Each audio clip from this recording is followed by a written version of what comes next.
हमारे साथ मौजूद है डॉक्टर तस्लीम रहमानी साहब, मारूफ दानिश्वर है और मुस्लिम पॉलिटिकल काउंसिल ऑफ इंडिया के सदर है। बातचीत करेंगे कि आखिर दिल्ली का जो रिजल्ट आया है, ये खिलाफ तवक्को इस तरह का क्यों आया। डॉक्टर रहमानी साहब, मिलर टाइम्स में खुश आमदीद, स्वागत, शुक्रिया। सबसे पहले तो यही जानना चाहेंगे कि बीजेपी की हार की क्या वजह रही। देखिए, सबसे पहले तो आम आदमी पार्टी को मुबारकबाद के उन्होंने बहरहाल एमसीडी जीत ली है। किसी ने वोट किया या नहीं किया, वो जीत गए हैं। और जहां तक हार की बीजेपी की वजह की बात है, तो मेरा ख्याल है मैं 8 तारीख की शाम को उसकी बात करूं तो वो ज्यादा मुनासिब होगा। वैसे 2 दिन पहले मैंने अपने सोशल मीडिया अकाउंट्स पे लिखा था कि गुजरात और हिमाचल प्रदेश का इनाम आम आदमी पार्टी को दिल्ली में मिलेगा। तो गुजरात में आम आदमी पार्टी ने जो कारकर्दगी अंजाम दी है और हिमाचल में जो अंजाम दी है, उसको तो कल पता चलेगा, लेकिन इनाम आज ही मिल गया है, ये मैं जरूर कहना चाहूंगा। तो हम हमेशा, मुसलमानों ने भी इस बार ये मैसेज बहुत साफ दिया है कि सॉफ्ट हिंदुत्व बनाम हार्ड हिंदुत्व इस मुल्क में काबिल कबूल नहीं है। सीधा सीधा मुकाबला मुल्क में हिंदुत्व और सेकुलरिज्म के बीच में है। तो जो लोग सॉफ्ट हिंदुत्व लेकर चलेंगे, कम से कम मुसलमानों की प्रायोरिटी में, उनकी तरजीहात में वो शामिल नहीं हो सकते। और इस मुल्क का एक बहुत बड़ा तबका है जो हिंदुत्व की राजनीति को पसंद नहीं करता, उनकी प्रायोरिटी में भी सॉफ्ट हिंदुत्व नहीं आ सकता। ये बात एमसीडी के इस इलेक्शन से तो कम से कम बहुत वाजे एक मैसेज है। तो आप अभी भी मानते हैं कि जो अरविंद केजरीवाल की सियासत है वो सॉफ्ट हिंदुत्व वाली है या हार्डकोर हिंदुत्व वाली है? ये हिंदुत्व सिर्फ हिंदुत्व होता है, ना सॉफ्ट होता है ना हार्ड होता है। हिंदुत्व को मैं एक एंटी नेशनल आइडियोलॉजी मानता हूं, इसलिए कि हिंदुस्तान का जो हैयत है, जिस अंदाज का ये मुल्क है, इसमें मजहबी किस्म की सरकारें आमतौर पे लोगों ने कबूल नहीं की हैं। जिसे 2019 का अगर आप इंतखाब देखें, तो 23 करोड़ वोट भारतीय जनता पार्टी को हिंदुत्व के नाम पे मिले थे, और 60 करोड़ के करीब वोट तकसीम जो हुआ था वो हिंदुत्व के खिलाफ गया था। तो मुल्क का मिजाज मजहबी हुकूमत को कबूल करना कभी भी नहीं रहा। यानी सबसे बड़ी जीत भारतीय जनता पार्टी की 75 साल में 2019 में हुई थी। तो अगर उसमें भी उनको इतना वोट नहीं मिला, तो जाहिर है कि मुल्क जो है सेकुलर सोशलिस्ट फैब्रिक को ही पसंद करता है, हिंदुत्व को पसंद नहीं करता। लेकिन सेकुलर कहलाए जाने वाली फोर्सेस किसी न किसी कंफ्यूजन का शिकार हैं। वो हिंदुत्व की पॉलिटिक्स से डरती हैं, और इस डर की वजह से वो अपने अपने आप को तकसीम करती हैं, जिसकी वजह से हिंदुत्व की फोर्सेस जीतती है। लेकिन अब जो मैसेज कांग्रेस का आ रहा है कि वो बराह रास्त सेकुलरिज्म को लेके चलना चाहती है, जो राहुल गांधी का मैसेज है, अगर उस पर यकीन किया जाए तो जाहिर है कि मुसलमानों की, दलितों की, मजदूरों की और कांग्रेस की प्रायोरिटी वही होगी। आज भी आप देखिए, 2020 के इलेक्शन के बाद भी हमने देखा था, और आज भी हमने देखा कि इलेक्शन जीतने के बाद आम आदमी पार्टी के सदर दफ्तर में जब पूरी लीडरशिप आम आदमी पार्टी की इकट्ठा होती है, तो भारत का जो नारा है वो जय हिंद है। हमने हमेशा जय हिंद का नारा लगाया है और इस मुल्क में आजादी की जंग लड़ी गई जय हिंद के नारे पर। लेकिन अरविंद केजरीवाल अब 2020 में भी उन्होंने भारत माता की जय का नारा लगाया था, और आज भी भारत माता की जय का नारा लगा। भारत माता की जय को हिंदुत्व के साथ जोड़ा जाता है, भारत के साथ नहीं जोड़ा जाता। इसी तरीके से गोपाल राय जैसे मिनिस्टर्स, जो तीसरा स्वाधीनता मोर्चा चलाया करते थे आम आदमी पार्टी से पहले, सेकुलरिज्म की कस्में खाया करते थे, मुस्लिम तंजीमों के बाहर बैठे रहते थे और छोटी छोटी सी जरूरतों के लिए भी मुसलमानों पर वो मुनहसर रहा करते थे, आज वो भी ये कहते हुए दिखाई देते हैं कि सेकुलरिज्म क्या होता है। खुद मुझसे कहा है उन्होंने, सेकुलरिज्म क्या होता है, मुस्लिम तुष्टीकरण को सेकुलरिज्म कहते हैं। ये नई डेफिनेशन है जो आम आदमी पार्टी की टॉप लीडरशिप दे रही है और उसका इजहार भी कर रही है। तो मुसलमानों ने इस बात को समझा है कि 2020 के फिरका वाराना फिसादात में आम आदमी पार्टी का रोल, एंटी सीए मूवमेंट में आम आदमी पार्टी का रोल, और उसके बाद आप दिल्ली में जितने इदारे अक़लियतों से मुताल्लिक हैं, चाहे वो हज कमेटी हो या उर्दू एकेडमी हो या माइनॉरिटी कमीशन हो, इसमें जितने वो लोग हो सकते हैं जिनको जो बिल्कुल ही बेअसर है इन इदारों में, उन्हीं को उठा के वो तमाम चीजें, जबकि दिल्ली में बड़े इंटेलेक्चुअल मुसलमान पढ़े लिखे लोग भी मौजूद है, उनको नुमाइंदगी नहीं दी गई है कहीं भी, और ना टिकटों में उन लोगों को नुमाइंदगी दी जाती है जो पढ़े लिखे और समझदार लोग दिल्ली में मुसलमानों के हैं। इससे जाहिर होता है पार्टी को कि वो नाराज है, आम आदमी पार्टी के साथ नहीं है। पिछली बार जिस तरह उन्होंने वोट किया था, इस मर्तबा मुसलमानों ने जता दिया है कि दोबारा कांग्रेस के साथ है। वो बिल्कुल साफ मैसेज है कि हम उनके सॉफ्ट हिंदुत्व को खारिज करते हैं, एक लफ्ज में ये मैसेज है। डॉक्टर रहमानी साहब, ये जो चुनाव था वार्ड काउंसलर का, एमसीटी का, जो रियासत यानी विधानसभा के इलेक्शन होते हैं या लोकसभा के, तो उसमें एक मैसेज होता है कि सरकार बनेगी स्टेट की या मरकज की। तो वहां पर ये जो आइडियोलॉजी वाली बहस होती, काम करती कि किस नजरिए के लोगों को जिताना है, वोट करना है। लेकिन ये एमसीडी का यानी वार्ड काउंसलर का चुनाव था, जैसे स्टेट में मुखिया का चुनाव होता है, प्रधान का चुनाव होता है, और इसमें लोग पार्टी को नहीं देखते, ज्यादातर अपने काउंसलर को देखते हैं कि किसने काम किया। इसमें लोगों से बराह रास्त ताल्लुक भी होता है काउंसलर का या मुखिया का, प्रधान का। तो क्या आपको लगता है कि ये जो चुनाव हुआ दिल्ली में एमसीडी का, इसमें भी लोगों ने आइडियोलॉजी की बुनियाद पर वोट किया है, अरविंद केजरीवाल को या बीजेपी को या कांग्रेस को नहीं किया है, या देख करके कि जो जिम्मेदार है, जो उम्मीदवार है, उसके अंदर काम करने की कितनी सलाहियत नहीं है, लोगों के तय उसका कैसा रवैया है, नहीं है? देखिए, ये परसेप्शन अब बदल गया है। बहुत पहले ये परसेप्शन सही था कि लोकल इलेक्शंस में लोकल इश्यूज पे लोग वोट करते हैं, लेकिन भारतीय जनता पार्टी की जो इलेक्शन की हिकमत अमली है, जो भी इनकी इंतखाबी हिकमत अमली है, उसमें आप देखें जो मेजर मेट्रोपॉलिटन की म्यूनिसिपल कॉर्पोरेशन हैं, उसमें भारतीय जनता पार्टी की आला तरीन क़यादत कैंपेन के लिए आती है, जो पहले कभी नहीं होता था। आप हैदराबाद के म्यूनिसिपल कॉर्पोरेशन के चुनाव को देख लीजिए, बॉम्बे म्यूनिसिपल कॉर्पोरेशन को देख लीजिए, अब दिल्ली में भी देख लीजिए, बड़े बड़े मिनिस्टर्स और पार्टी प्रेसिडेंट और खुद सिर्फ प्राइम मिनिस्टर नहीं आए, बाकी तमाम लोग पार्टी के यहाँ आए। तो ये इलेक्शन भी एमसीडी का मुकामी मुद्दे उसमें ज्यादा हावी नहीं रहे, सानवी हैसियत रखते थे, लेकिन ये जो कौमी पार्टियों की आइडियोलॉजी है, इसका असर एमसीडी के चुनाव में हर तरह से देखने को मिला है।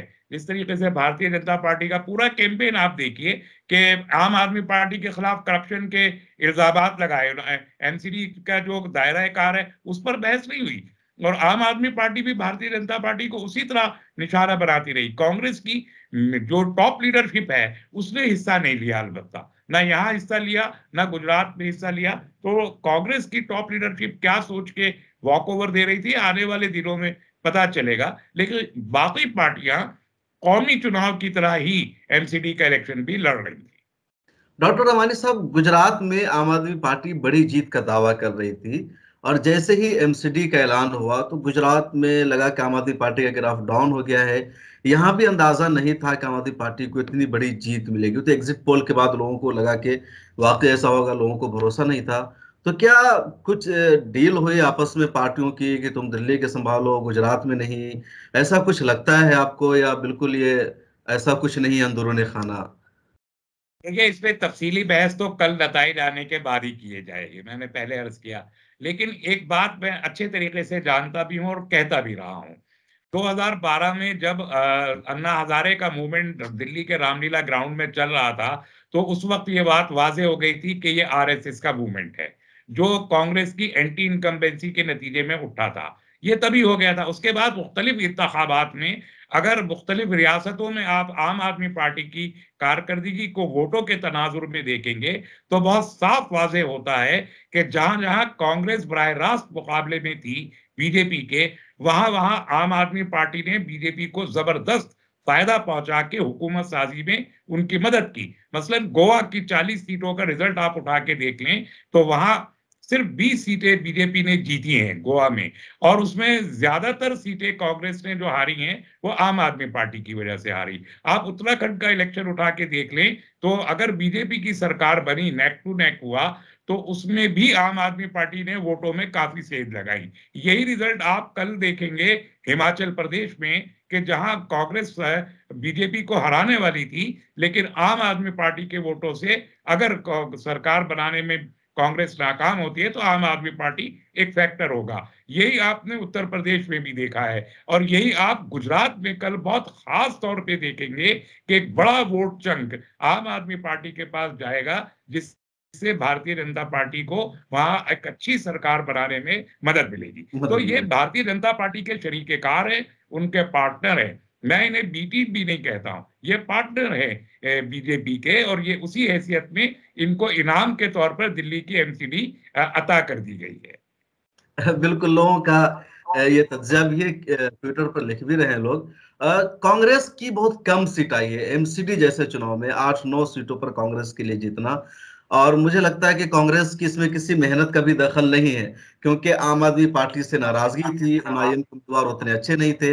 इस वजह से मजबूरी में मुसलमानों ने कांग्रेस को दिया है, क्योंकि उनके पास कोई अल्टरनेटिव नहीं था। आम आदमी पार्टी को देना नहीं चाहते थे, वरना कई ऐसे काउंसलर है जो काफी पुराने हैं, उनके कामों से लोग खुश नहीं है, इसके बावजूद वोट देना पड़ा है और ये मुसलमानों की सीट आई है। तो कांग्रेस से कहाँ कमी रह गई है? अगर इतनी कम सीटों पर कांग्रेस जीतेगी तो लोकल पार्टियों की कम हैसियत रह जाएगी कांग्रेस की। देखिए, एक तो मैसेज आ गया कि मुस्लिम वोट एक बार फिर टिल्ट हो रहा है। तो ये सिर्फ एमसीडी का इलेक्शन का नहीं है, इसको सिर्फ इतना समझना मुनासिब नहीं है। इस मुल्क में 220 लोकसभा की कॉन्स्टिट्यूंसीज ऐसी है जिसपे कांग्रेस और बीजेपी का बराह रास्त मुकाबला होता है। वहां आप देखिएगा कि मुस्लिम वोट का 2024 का मैक्सिमम टिल्ट कांग्रेस की तरफ जाने के इम्कानात हैं। तो एक बात है। दूसरी बात यह कि कांग्रेस पार्टी का जो बुनियादी इंफ्रास्ट्रक्चर है जमीनी, वो बहुत कमजोर हो चुका है। तो मैंने ये पहले भी कहा है कि भारत जोड़ो यात्रा जिस तरीके से कामयाब होती हुई दिखाई दे रही है वो एक अच्छी बात है, लेकिन अगर ग्राउंड पे बूथ लेवल पे कांग्रेस अपने ऑर्गेनाइजेशनल नेटवर्क को ठीक नहीं करती तो वोट लेने में कामयाब नहीं हो सकेगी। कांग्रेस इसमें अब तक कामयाब है कि चूंकि वो इक़्तिदार में बहुत लंबे अरसे से नहीं है, इसलिए उनका जो बूथ का कार्यकर्ता है, जो वर्कर है, वो उनसे छूट गया है। उसको वापस लाने की जद्दोजहद कांग्रेस की आला क़यादत को करनी पड़ेगी। जमीन पे उतर के उन्हें अपना ऑर्गेनाइजेशनल नेटवर्किंग ठीक करनी पड़ेगी। अगर उन्होंने ऐसा नहीं किया तो वो कोई भी खातिर खा मुसलमान चाहे जितना वोट दे लें, वो खातिर खा कामयाबी हासिल नहीं कर सकेंगे। डॉक्टर रहमानी साहब, ऑल इंडिया मजलिस इत्तेहादुल मुस्लिमीन ने भी 16 उम्मीदवारों को खड़ा किया था, लेकिन कहीं भी उनको जीत नहीं मिल सकी है। उनके एक दो उम्मीदवार मुकाबले में रहे, जैसे बिरजपुरी से उनका उम्मीदवार एक 2000 से हार गया, दूसरे नंबर पर रहा। तो एमआईएम के हार की क्या वजह रही है? एमआईएम के बारे में भी एक परसेप्शन बन चुका है। अब वो सही है गलत है इस पे बहस बात भी की जा सकती है, लेकिन एक परसेप्शन ये बन गया है कि बीजेपी को जिताने वाली पार्टी एमआईएम है, और इस परसेप्शन को तोड़ने की कोई कोशिश एमआईएम की आला क़यादत ने अभी तक नहीं की। अगर आला क़यादत इस परसेप्शन को तोड़ सके कि हम बी टीम नहीं है, तब मुसलमानों को के अंदर एक इज़्तिराब और एक बेचैनी तो है, जैसा आपने भी फरमाया कि मुसलमान एक अल्टरनेट चाहता है, एक ऑप्शन चाहता है। मुस्लिम नौजवानों में एक इज़्तिराब है, एक बेचैनी है। वो अपनी क़यादत और अपनी पार्टी चाहते हैं इस वक़्त, ये इसमें कोई दो राय नहीं। लेकिन वो पार्टी कौन हो, इसका फैसला करना मुश्किल हो रहा है। जिस तरीके से असदुद्दीन अवैसी साहब, जो एक आला क़यादत है, एक ज़हीन और समझदार लीडर है मुसलमानों के अंदर से, वो अगर सिर्फ इलेक्शन के वक़्त में जाएंगे और सिर्फ हर स्टेट में इलेक्शन लड़ेंगे तो वो परसेप्शन को बदल नहीं पाएंगे। इलेक्शन के अलावा जब वो वहां वही नेटवर्किंग का काम वो भी करेंगे और बाकायदा जो इलेक्टोरल पॉलिटिक्स के तकाजे हैं हर रियासत में, उसे पूरा करने के बाद वो इलेक्शन में आएंगे, तब कहीं जाके परसेप्शन बदल पाएगा। तो परसेप्शन बदलना एमआईएम के लिए बहुत जरूरी है, जिसकी कोई कोशिश वो करते हुए वो दिखाई अभी नहीं देते हैं।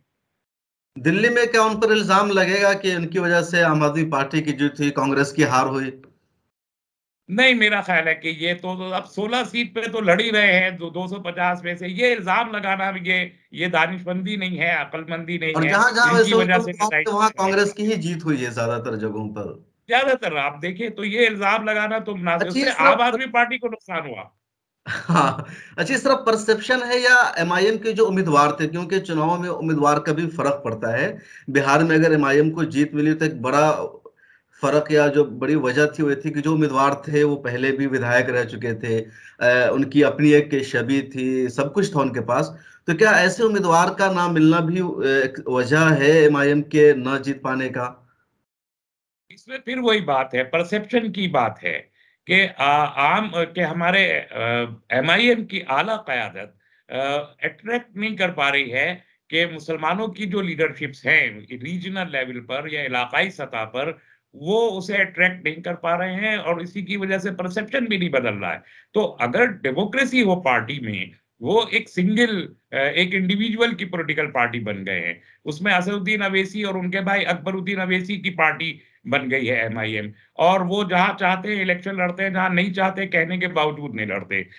जो मुसलमानों की जैसी भी क़यादतें हैं उनसे उनका कोई राब्ता नहीं है, वो खुद भी राब्ता नहीं करते। इससे उनके इस परसेप्शन को मदद मिलती है। आपने सही कहा कि बिहार में जो उम्मीदवार उनके जीते, वो या तो पहले से जीते हुए उम्मीदवार थे, या उनके अंदर बहुत स्ट्रांग पोटेंशियल था जीतने का, वो जीत गए। और इससे जाहिर हो गया कि चारों जीतने के बाद चार चले गए, तो उनके अंदर पोटेंशियल था जीतने का, खुद से जीत सकते थे वो, तो एमआईएम का टिकट लेके आसानी से जीत टिकट गए, नहीं मिला तो चुनावी, लेकिन चले गए। टिकट उधर से कटा तो कहीं से टिकट लेना उनके लिए जरूरी था उस मौके पर।